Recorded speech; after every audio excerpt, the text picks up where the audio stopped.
Hi listeners, Jason here. Today for you, we've got an expert series podcast with a twist. Joelle and I have been delivering a series of webinars on what Australian companies need to have in place to meet their legal obligations under new psychological health regulations. As all three of the webinars were sold out, there were many disappointed to miss out. So we recorded the last of these webinars and are now pleased to share it via the Psych Health and Safety podcast. In this webinar, we refer to a downloadable cheat sheet. A link to that is provided in the show notes. We hope to bring you more exclusive content like this in the near future. Now, on to this episode. From Flourish DX, this is the Psych Health and Safety Podcast. With workplace mental health becoming a safety prerogative, this is the source of information on psychological injury prevention and health promotion. Welcome along everyone today to this latest webinar from Flourish DX. I'm glad that you could all join us today and give us some of your valuable time. Before we get underway with introductions, I just want to do a quick welcome to country. So I'd like to acknowledge the traditional custodians of the land that we're on today, the Wadjuk people. Joelle and I are calling in from Perth today, and pay my respects to their elders past, present and emerging. In terms of today, I'm going to just introduce myself quickly and then I'll get Joelle to introduce herself and then we will just take you through a bit of a synopsis before getting into it. So for those I haven't met before, my name's Jason Van Schie. I'm the Managing Director of Flourish DX. I'm a psychologist and I've been working in the human factors space for about 15 years now with a specific focus on psychosocial risk management for, about 6 or 7 years now too. With me though, we have our internal subject matter expert on regulations, which is perfect for the topic that we have today, Joelle Mitchell. So Joelle, welcome. Thank you. So if you could just maybe give a quick introduction. Sure. So I'm the Global Head of Psychological Health and Safety here at Flourish DX. The reason that I'm on this call is before I joined Flourish DX, I was working with NOPSEMA, which is the regulator for the offshore petroleum industry here in Australia. I was employed with them for 9 years as a human factors specialist in their safety and integrity division. So that's why I'm speaking about what you can expect if a psychosocial inspector comes to visit. Yeah, and you've definitely done your fair share of inspections, so I think it will be very relevant. And hopefully there's a few people from the different inspectorates around Australia getting some notes from you today as well about some of the questions they should be asking. I'm sure they don't need that. I just hope they don't tell me off afterwards for giving incorrect information. Well, they haven't so far from the first two runs of this webinar, so I think we're good. So look, just for those people who are jumping on, essentially we've got 1 hour with you today. We'll be finishing up at the hour. Joelle and I will be talking for about 50 minutes, taking you through a number of practical things you should be considering to have in place and to be able to evidence should you have a psychosocial inspector visit, and then we'll be opening it up for formal Q&A. Now, just because we've got a formal Q&A section at the end, don't feel that you can't ask questions during. So if you have any pertinent questions as we go through, Joelle and I are pretty good at keeping an eye on the chat. So just drop your questions in the chat and we'll try and pick them up as we go if we can. What you'll notice on a number of the PowerPoints today is that there is a QR code. The QR code is to our cheat sheet, which is a one-page downloadable resource which has 10 questions that you should be asking yourself as an organisation, whether you have these things in place and whether you can evidence them. But what we're going to be doing today is actually going through each of those in turn, talking about why they're important and giving you some examples of how you can provide evidence that you are doing those activities. Cool. So in terms of just before we get into it, for those of you who aren't familiar with Flourish DX, essentially we are an end-to-end provider of psychological health and safety services. What we do is that we blend consulting with people like Joelle and Alicia, who's not on the call today, and myself and others, with education and technology to help our clients to achieve a psychologically healthy and safe workplace that prevents harm to employees and promotes the opportunities for them to flourish at work. We also do a lot of education beyond these webinars, if you're not familiar, through our podcast channel, the Psych Health and Safety Podcast. Joelle and I have been phoning it in lately because we've got ourselves a couple of UK co-hosts who will do alternate fortnights with us. But what you'll find is we've been doing that podcast for over 2 years. We've had over 100 amazing guests on that podcast. So if you're new to the area of psych health and safety and you're seeking to educate yourself, then this is a really great resource with a very large back catalogue of episodes to get into. I don't agree that we've been phoning it in, Jason. We just don't have to do them as frequently. Yeah, we never phone it in. No. Well, sometimes we do, but that's got nothing to do with our UK hosts. You know me, I never use terms inappropriately or incorrectly, Joelle. So apologies for the mistake. And apologies to the listeners for my co-host and her shenanigans. But look, in terms of setting the context, as many of you are aware, we have been going through a period of regulatory reform here in Australia to bring psych health and safety up to the same level as how we manage physical health and safety. This goes all the way back to the review done by Marie Boland of the Workplace Health and Safety Act in 2018, where out of 34 recommendations, the second one was, hey, we need regulations dealing specifically with psychological health. To be very clear, the new regulations do not actually bring about a new obligation for employers. These obligations were always contained in the existing Workplace Health and Safety Act from 2011. However, a lot of organisations didn't feel that they or didn't interpret the definition of health to encompass both psychological health as well as physical health, even though that was definitely the intent. And so now what we've seen is that we've got very specific regulations that are in place in many states in Australia, as you can see from this diagram, where now it's very explicit. These are the obligations you have if you employ people to keep them safe from harm, psychological harm in particular.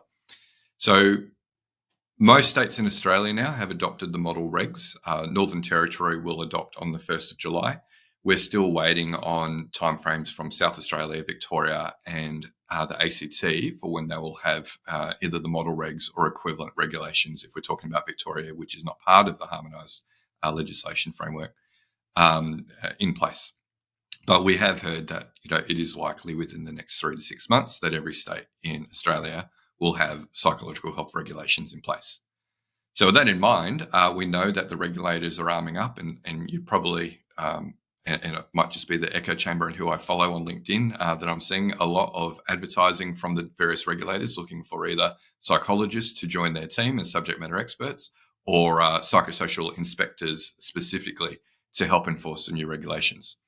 So we thought, with that in mind, given that we're going to be seeing a lot more activity and a lot of people just being unaware of what they need to have in place and what sort of questions the regulators are going to be asking, that this session would actually be really relevant and pertinent to what's going on in Australia in particular at this point.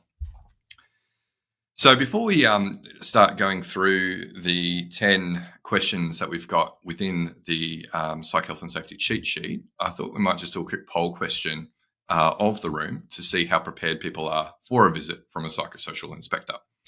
So if you have a look at the poll that we've got here today, the question is, how prepared is your organisation for a visit? And that might range from we would fail miserably all the way through to that you're actually doing all the activities that you're required and you can evidence that. So just have a think about how your organisation would respond to that at this point in time. Okay, so from 68 people who have responded to that poll, it looks like the majority of people, the vast majority, 57%, are doing some required activities and can provide evidence. So missing out on some. There are 2 people who look like they're very well covered, who are doing all required activities and can provide evidence. So as always, we'd be very interested to find out who those people are at some point, and we'd love to invite them on the podcast to talk about their experience. Then it evenly split between doing some relevant activities but don't have the evidence. So definitely then today's session talking about what does the evidence actually look like is going to be relevant to you. And then many that are unaware of what they would need to see. So again, the cheat sheet is going to be very valuable and going through this webinar as well. Any commentary on that, Joelle? Yeah, again, probably a similar pattern to the last couple of these that we've run. And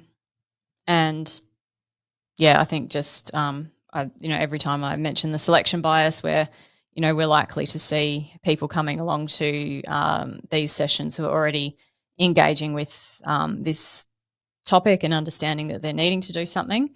So I think we've probably got a bit of a skewed response here than if we were looking sort of across all businesses in Australia.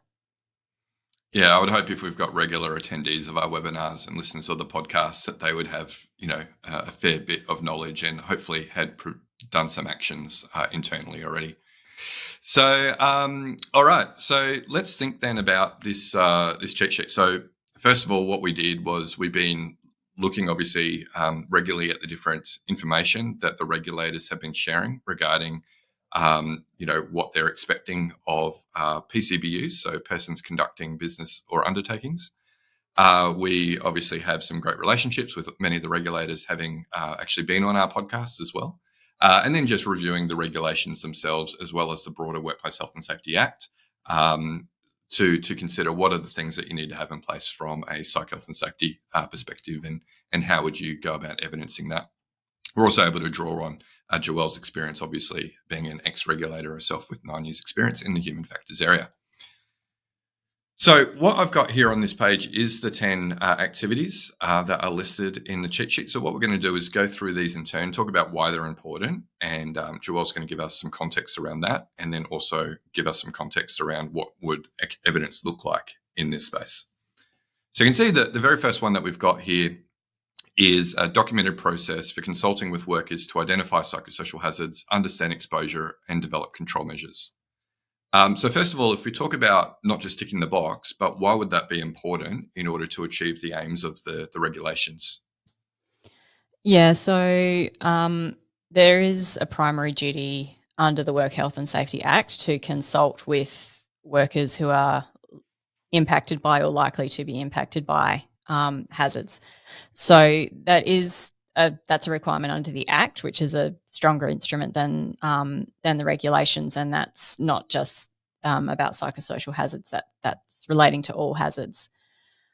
When we're talking about psych hazards, the consultation process is really critical because there's an interaction between, the presence of a work factor that may or may not be a hazard, and whether or not it's a hazard largely depends on interpersonal factors for an individual, as well as the presence or absence of other psychosocial factors in the workplace.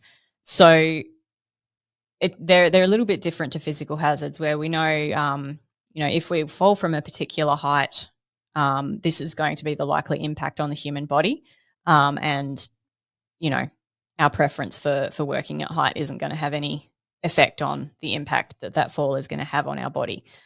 Whereas we know that some people will have a preference for a higher workload than others. Some people prefer to have a good amount of or a high amount of autonomy in their role, and some people prefer to be have very explicit rules and steps and processes to follow. So there's a lot of room for individual difference when we come to talking about psychosocial hazards. So we really do need to have broad consultation across the workforce to actually understand, we have these psychosocial factors present in the workplace, but are they actually hazards in that, are they causing distress? Do they have the potential to cause harm to our workforce? Yeah, so in terms of the different approaches, you can do top-down right versus bottom-up. So maybe if you just explain the difference. I mean, I think you talked about, explained why we need to consult at an individual level. But how, would a top-down risk assessment be enough for a regulator to look at and go, yeah, you've done your bit? So, I mean, a top-down risk assessment is generally where we would look at the activities that are going to be conducted, identify the hazards associated with those activities, and then decide what are the control measures that we need to reduce risk associated with those hazards. So workforce consultation in that type of a scenario would typically involve having the health and safety representatives from the relevant designated work groups participating in that risk assessment and contributing to that. So again, that approach when we're talking about psychosocial hazards probably isn't as effective because, again, the individual level factors, your health and safety representatives aren't necessarily going to have good insight into how the members of their designated work groups are feeling about different hazards. They may, but they may not, and they're not likely to have as good an understanding of the risks associated with psychosocial hazards for the members of their work group. So yeah, that typical top-down approach is probably going to be less useful, less accurate, less robust when we're talking about psychosocial hazards. Okay, so what would a good consultation process look like, Joelle? So a good consultation process would really look like engaging with as large a portion of the workforce as you can, and making sure that you are getting insights from different segments of the organisation, because we do often see that different roles, different functions, and I guess different employee demographic groups will have different hazard profiles within an organisation. And so I guess the more employees we can get involved in that consultation process, the better off it's going to be. And in terms of the types of processes you can use, we've got, I guess, quantitative approaches where we can use surveys and those types of tools, or we've also got qualitative methods where we can do focus groups and interviews and combinations of those as well. Okay, and so then how would an organisation evidence that they've done sufficient consultation? Yeah, so you would essentially have, if you're doing surveys, you would be able to have sort of, the number of responses and map the employee demographics so that you can show that you've got representation across the different sectors of your organisation. If you're doing focus groups, you would take sort of attendance lists, and again, you would then be able to show the representation across the organisation. You would also take or make records of the communications involved in trying to engage employees in that consultation, so that you can show that all employees or a representative group of employees have been invited to engage in consultation. Yeah, I think that's pretty straightforward. So if we move to number 2, then it's fairly similar to number 1. So a documented process for consulting, coordinating and cooperating with other duty holders with whom the PCBU, so again, person conducting a business or undertaking, has a shared duty in relation to psychosocial hazards. But I guess to unpack that one, who are the other duty holders within an organisation in relation to psychological health? Yeah, so other duty holders are people who aren't part of your organisation, but who you will need to interact with as the PCBU.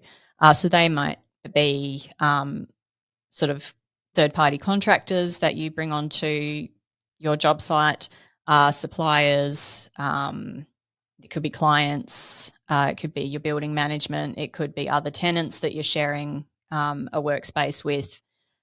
So yeah, just essentially any other entity that your workforce is going to be required to interact with, or is going to have the potential to interact with during the course of their work.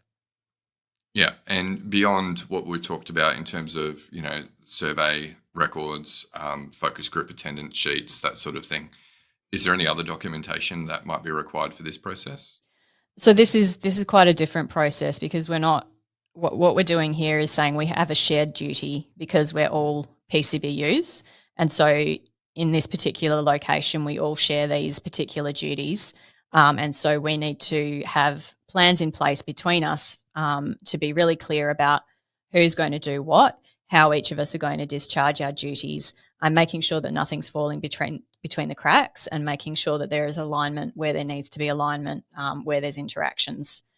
So, for example, if we've got suppliers making a delivery to a warehouse, for example, it's around, the introduction of psychosocial hazards there may be around behaviours and sort of different acceptable standards of behaviour between the two organisations, and so coming to agreements about how those workers are going to interact with each other in those scenarios.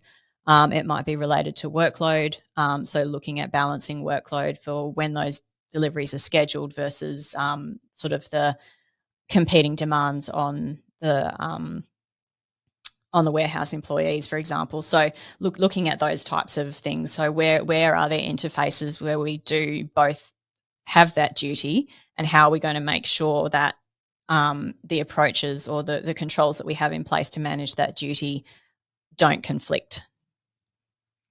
Yeah. Okay. So what sort of evidence would the inspector be asking for if they were to come in and say, can you demonstrate that you've done this? Yeah, so you would want to see essentially evidence that you've met with, so that you've identified all of those shared duty holders, that you've had, some sort of a meeting with them. That could be an agenda with attendees, and then sort of action items, and sort of what's been agreed by who, and then an action plan, and sort of showing progress against completion of that action plan. All right, terrific. Okay, moving on to number 3, documented key psychosocial hazards for the whole organisation and specific teams. So if we unpack that one, what is a psychosocial hazard to start with, Joelle? Yep. Probably should have started with that. So a psychosocial hazard is anything in the design, management, or social constructs of work that have the potential to cause stress or psychological harm. Okay, so some examples of that would be things like workload, low job control, or, lack of autonomy, poor supervisor support, lack of role clarity, things like that, right? So anything that can cause either significant levels of stress or distress, or things that are ongoing kind of levels of distress that have the potential to cause harm over time. Yeah, so I guess we've got sort of the big ones that we know are likely to cause significant distress on a single exposure, if we like. So bullying, harassment, violence, those types of things. And then we've got others that will tend to have more of a cumulative impact over time. So, yeah, I guess being aware that there are kind of those different severities of hazards as well. Yeah. So we have here, documented psychosocial hazards for the whole organisation and specific teams. Why would it be important when it comes to psychosocial hazards to document them separately rather than just have at a company level, these are our main hazards? So, I mean, depending on your organisation, if you're reasonably large and have any level of complexity, the likelihood is that different teams are going to have different hazards that they're exposed to. And, whether that's you've got sort of some teams who have interactions with customers or clients, for example, that exposes them to the risk of things like occupational violence and that kind of thing. Whereas, we could look at, again, sort of from the global perspective, bullying, harassment, those things are kind of constant hazards. But yeah, different occupations or roles will have different hazard exposures. So it's important that we understand what those are for different teams so that we can have appropriate controls in place to address those hazards for those groups who may be at a greater risk of hazard exposure. And in our chat, Sue's actually shared a similar example where, it's customer aggression that is one of the key psychosocial hazards that they're concerned about for their digital mental health service. We'll come back to, what sufficient controls might look like for something like that later when we get up to that point in the cheat sheet. But it's important to understand that, even when things are very obvious, so if you're like in first response or if you are in things like content moderation or, anything with direct customer or community interaction, like Joelle was saying, we'll be aware of some significant hazards. But often it's the bureaucratic hazards, if you like, the run-of-the-mill stuff like workload or unsupported boss that can also have the potential to cause harm. So we shouldn't just look at those big ticket items that Joelle was talking about, but we also need to consider some of those other things that can have the potential to cause harm. And so how would we document the psychosocial hazards for different parts of the organisation? So it should really come through the consultation. So basically, as you're doing that consultation, you'll identify what the hazards are, and it's just a matter of recording those, whether that's in minutes or if you're having it sort of through a survey, then you'll have your survey report that captures that. So I think just your usual methods of recording that type of information. Yeah, for sure. Okay, so number 4 is demonstrate consideration of the severity, frequency, and duration of psychosocial hazard exposures and how various psychosocial hazards combine to increase risk in determining control measures. So there's a couple of things there. So first of all, why is it important to consider severity, frequency, and duration of psychosocial hazard exposure? So again, this comes back to the nature of psychosocial hazards, and I guess how they're different to a lot of physical safety hazards. And as we've been talking about, we do know that a lot of hazards have cumulative impact over time. So it's a little bit like understanding the risk of industrial hearing loss, for example. It's not just exposure to noise. We need to know, well, yeah, how loud is the noise that someone's going to be exposed to potentially, but we also need to know how frequently they're going to be exposed to it and how long the noise is going to last before we can come up with a indicator of whether that person is at risk of hearing loss or not. And so the same then can be said for psychosocial hazards, that, you know, a one-off experience of your boss having a bad day and being a bit abrupt it is probably fine. But if you've got a boss that's just consistently rude and dismissive and doesn't listen and doesn't have time to give you the support you need, that's going to gradually erode away and have a greater impact on your mental health than just a one-off instance. So we do need to look at those 3 data points to get a good understanding of where there is actually risk to somebody. Yeah, another good example we like to use there is, you know, you could work 60 to 80 hours in a week and you could be quite exhausted by the end of the week, but not have a psychological injury, but do that for weeks or months on end. And that greatly increases the chances that that will turn into burnout or a more significant psychological injury. What about then, why is it important to consider how various psychosocial hazards combine? Yeah.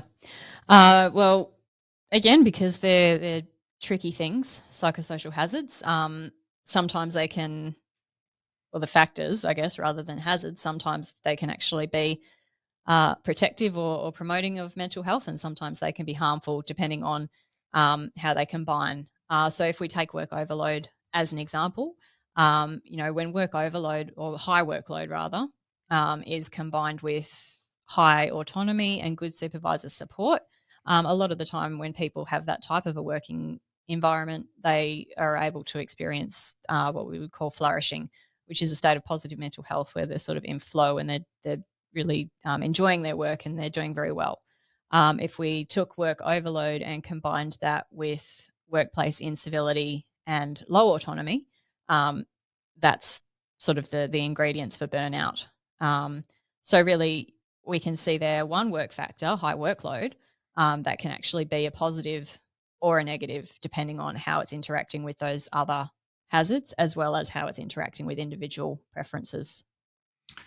Yeah, so we know with psychosocial hazards, they can combine to create greater risk, more so than a lot of physical hazards. So if you think about things like working at heights, working in confined spaces, trip hazards, they can all be mutually exclusive. Whereas with psychosocial hazards, they tend to, like you say, interact and combine and to cause the risk, the potential of harm. Yeah. So how then do we go about documenting that we've considered these things, Joelle? So I think that's probably where things like your existing risk management documents come into it. And so, yeah, populating those your hazards into your risk register, for example.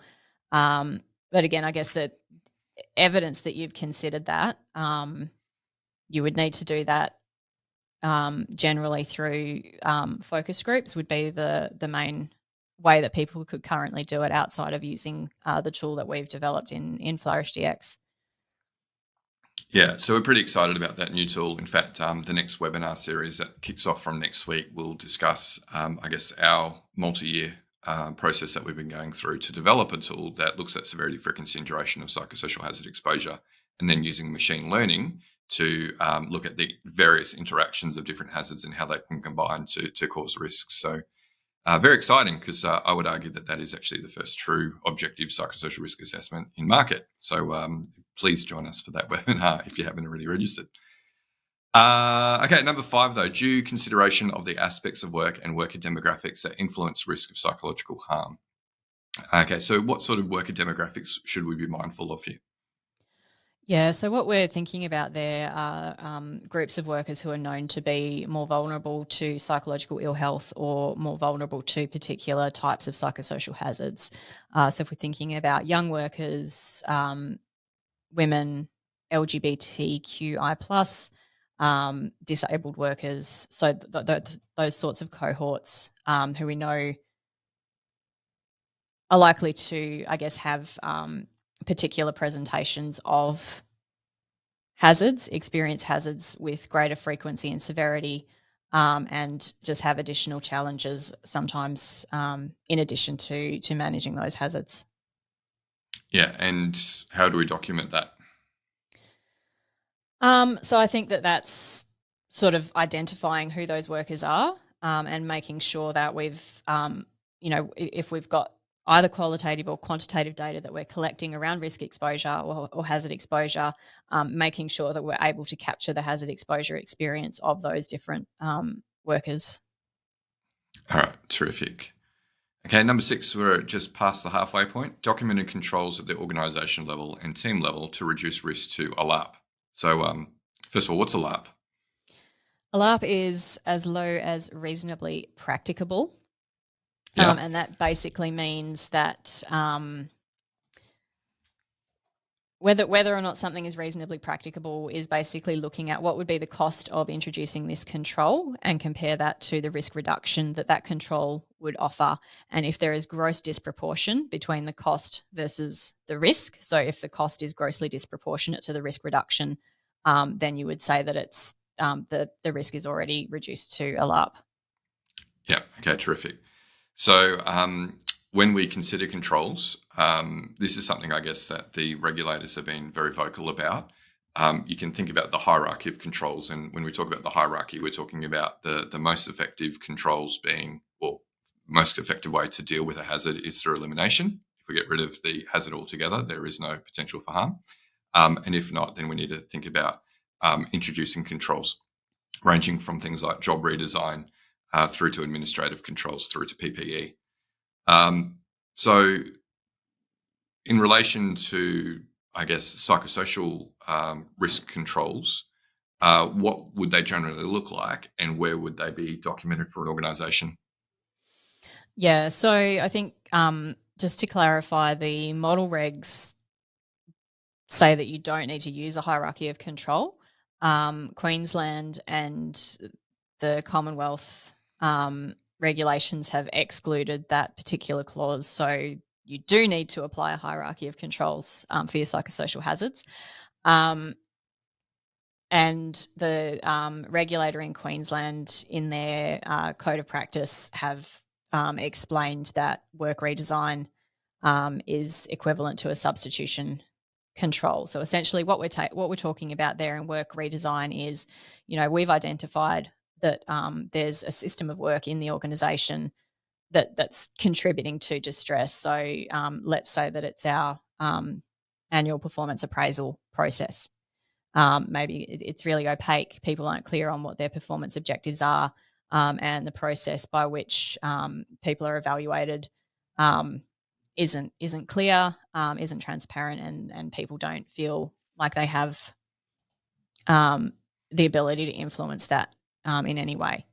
And so to reduce the levels of distress associated with that, we would look at redesigning that process to improve transparency, to improve sort of opportunities for employees to have input into it, etc.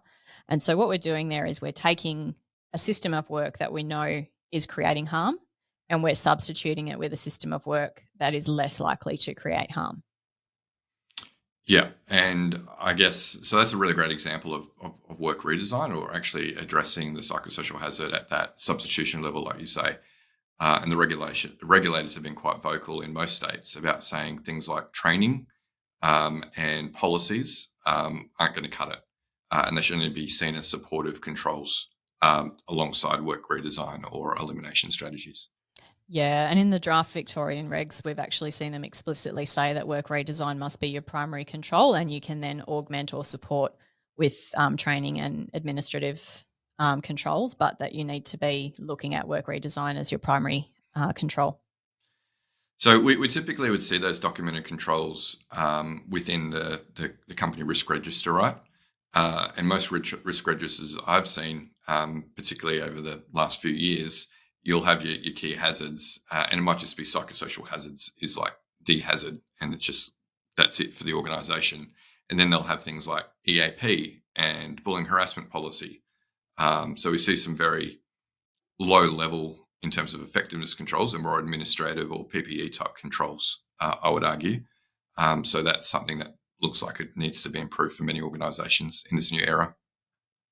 Yeah, and look, EAP is typically a mitigation control, not a prevention control as well. So it's important to not only look at the hierarchy in terms of effectiveness, but also whether it's designed to prevent harm or whether it's designed to limit the severity of harm escalation once that harm has occurred.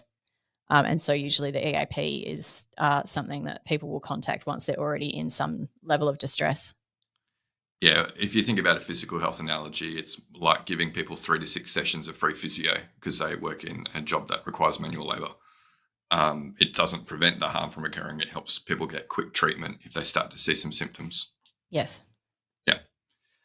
All right, so that's number 6. Number 7, demonstrated controls applying work redesign, not simply admin policy controls. I guess we've talked through that one in number 6. Mm-hmm. So we talked about the importance of that. And again, that might appear in your risk register.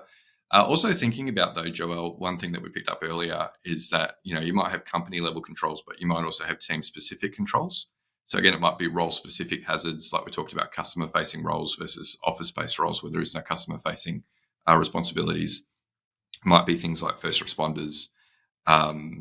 So we need to think about, not just organisation risk registers, but team specific risk registers potentially. Yeah, and again, that comes back to that initial process of hazard identification and risk assessment that you've conducted, where you do have that information about different team exposures so that you can actually target your actions or understand what are the actions that are required by exploring those results with the team and understanding actually what are the drivers and enablers of this hazard manifesting.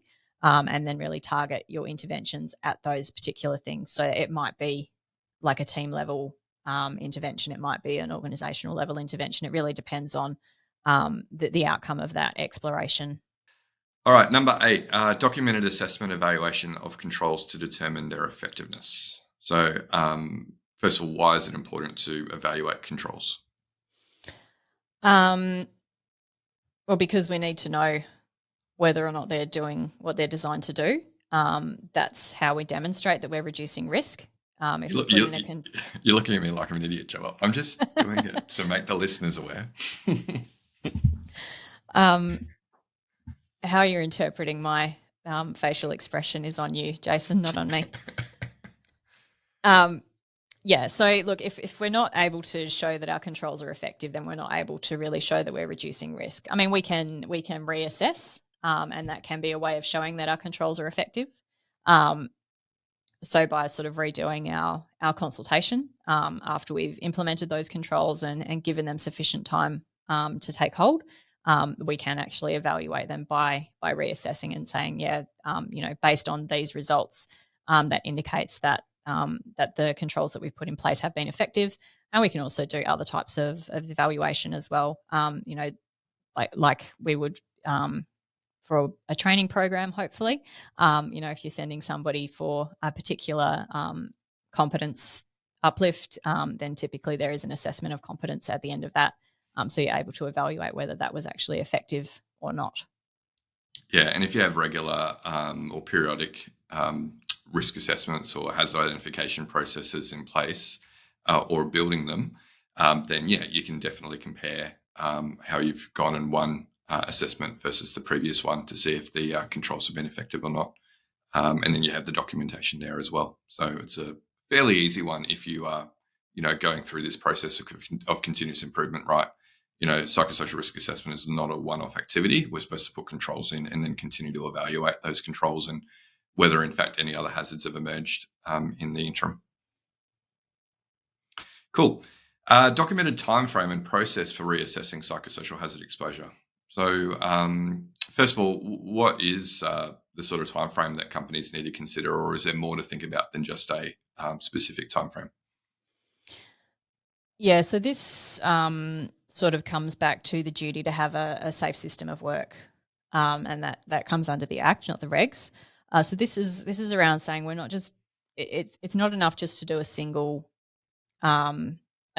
consultation at a single point in time and put some things in place and leave it at that. This needs to be consistent with your risk management cycle of iterative improvement. So we do need to have timeframes in place for when we're planning to reassess our psychosocial hazard exposure.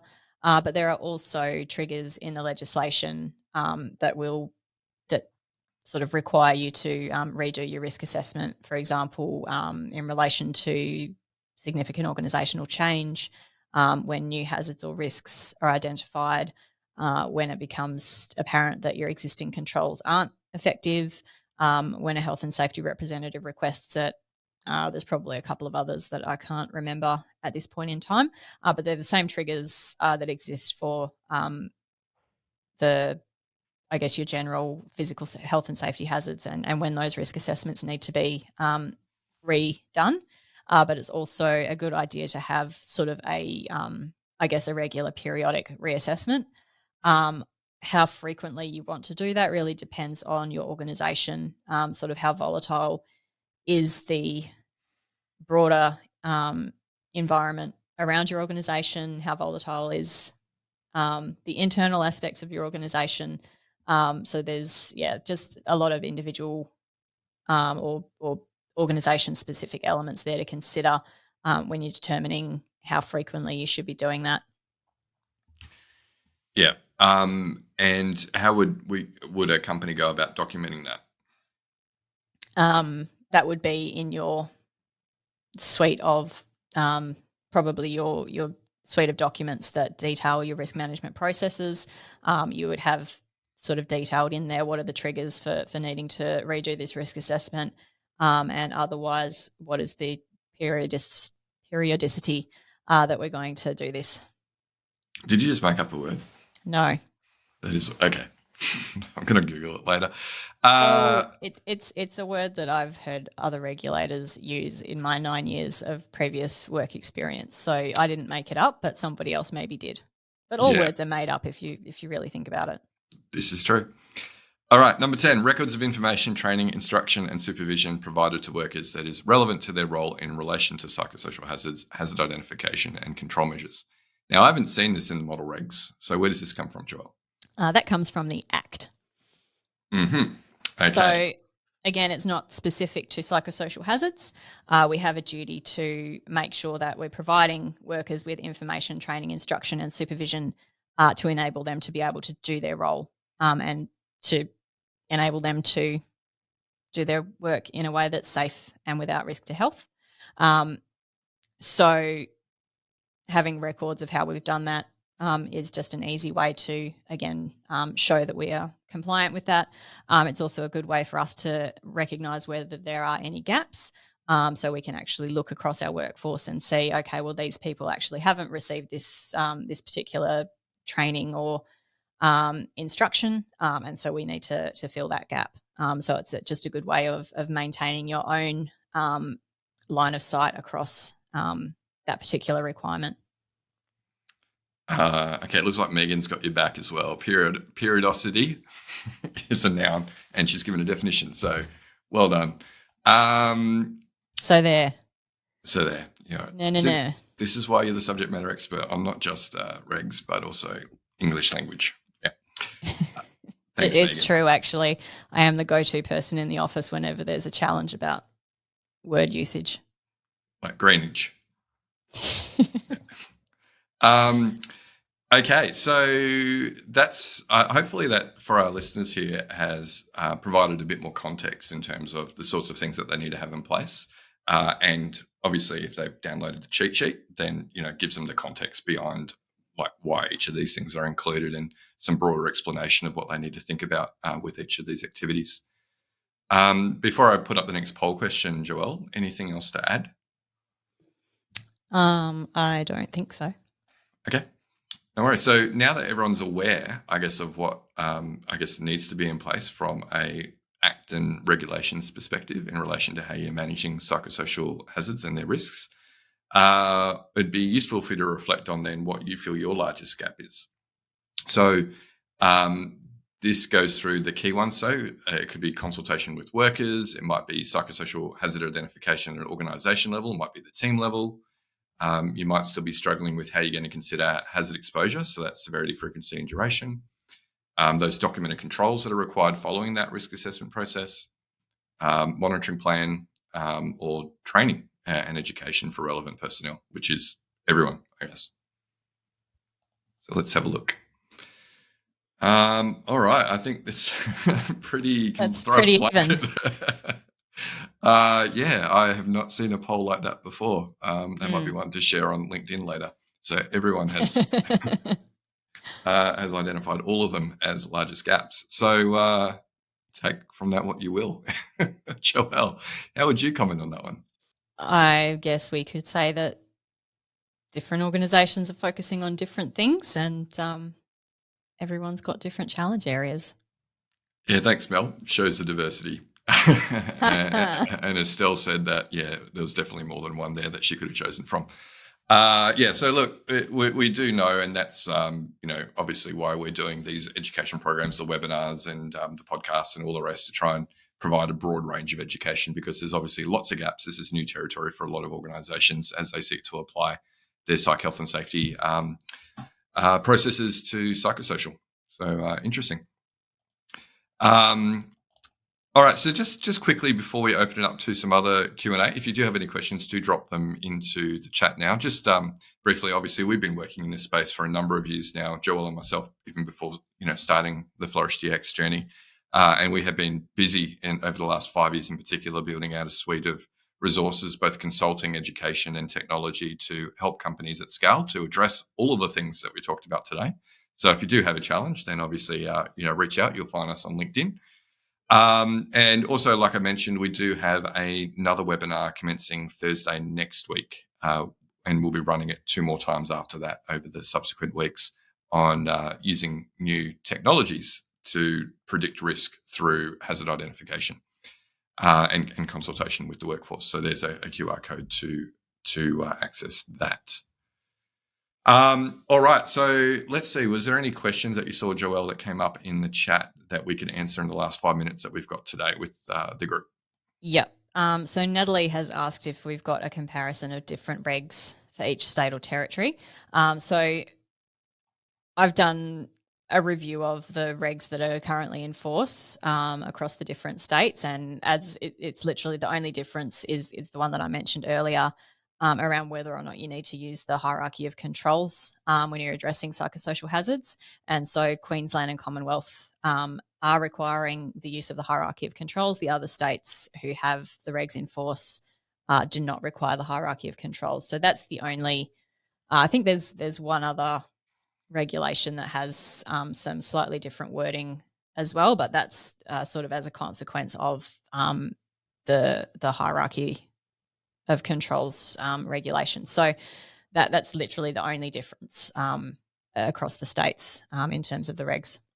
The draft regs and Vic have also got the reporting requirement. Yeah. But So that's those, in draft state. Yeah, they're not in force. So we don't know what they're going to look like.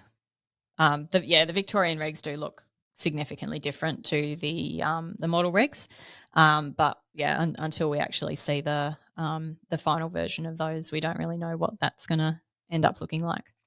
Yeah, and we do know that WorkSafe Victoria have done their bit, and really it's just a ministerial decision now about when they get put into force, like you say. All right, what was any other questions? So we've got one from James. Was that a question or a comment? Oh, no, here we go. Yeah, so James says, we've found that we have a lot of intersecting risks in risk registers, which have both physical and psychosocial aspects. So musculoskeletal would be a good example of that. Thoughts on having these listed as discrete psychosocial risk versus incorporating into the same risk? Look, I think that there's probably, if we're looking at targeting our control measures to work redesign, then it's, I think, useful to combine them when you're looking at, this is the outcome that we're seeing, and this is sort of the cluster of hazards that are contributing to this outcome or this risk of this particular outcome. What is it that's causing this cluster of hazards to present in the way that they are and cluster in the way that they are? So it does actually make sense, I think, to group those together and actually target your interventions at that, whatever are the organizational drivers that are actually leading to that cluster of hazards presenting. So I think that's a really targeted approach to take. And I think that's useful, but then you still do also, I think, need to take that wider view, especially when we're looking at those, bullying, harassment, violence type hazards, and also addressing those as individual hazards. Yeah, terrific. Mel has confirmed that because she's based in South Australia, she's heard the regulator there say that they will have something in by the end of the year. So good to get that confirmation from someone local. Rumbi has asked, could we get a list of the different types of evidence we can use? It sounds like work, Joelle. Yeah. Maybe we can do another webinar on that. Different types of evidence. Might need more clarity on that. Yeah, I mean, we have talked about and tried to give some examples of the different types of evidence for the different 10 different activities that are on the cheat sheet.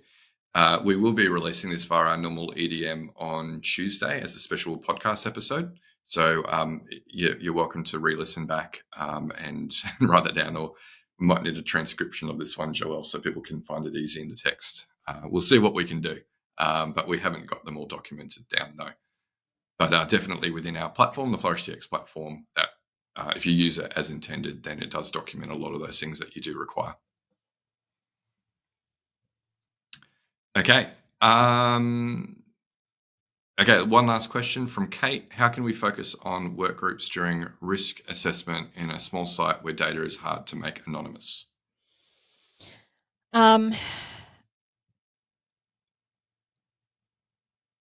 So I suppose in that situation where you can't collect anonymous data, it can be useful to use a third party to do that. If you're doing, I guess, qualitative work.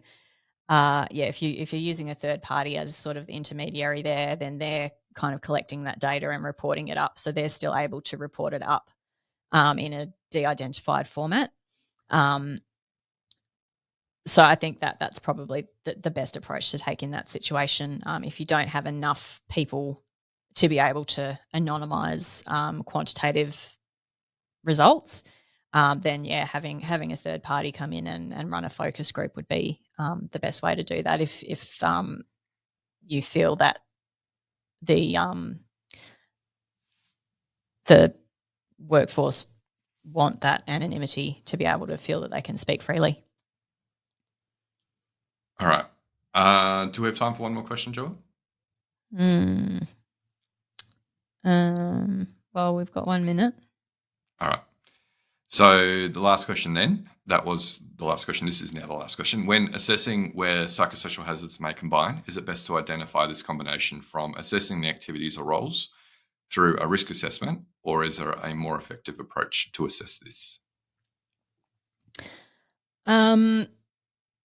Yeah, so this, I think, is really comes through your qualitative consultation. So our recommended approach after you've done a quantitative data collection is to then follow up at exploring particular at-risk groups, and so that's really where you're going to get that better understanding of, what are the combinations or how are these hazards combining and impacting our workforce. Hopefully that was a suitable response. Yep, thank you. Okay, I think we're done. Thanks for your confidence in me, Jason. All right, well, everyone, thank you again for joining this webinar. We are on a cadence of doing these pretty much weekly. We just try and fit them in around other client work that we do, and we do promote them through our EDM. If you're not on the EDM, if you just go to the flourishdx.com website, put a /join in there, and you'll be able to sign up so that you can hear about these webinars, in the weeks leading up to when we run them. But thanks again, everyone, for coming along today, and we'll catch you on the next one. Thanks, everyone.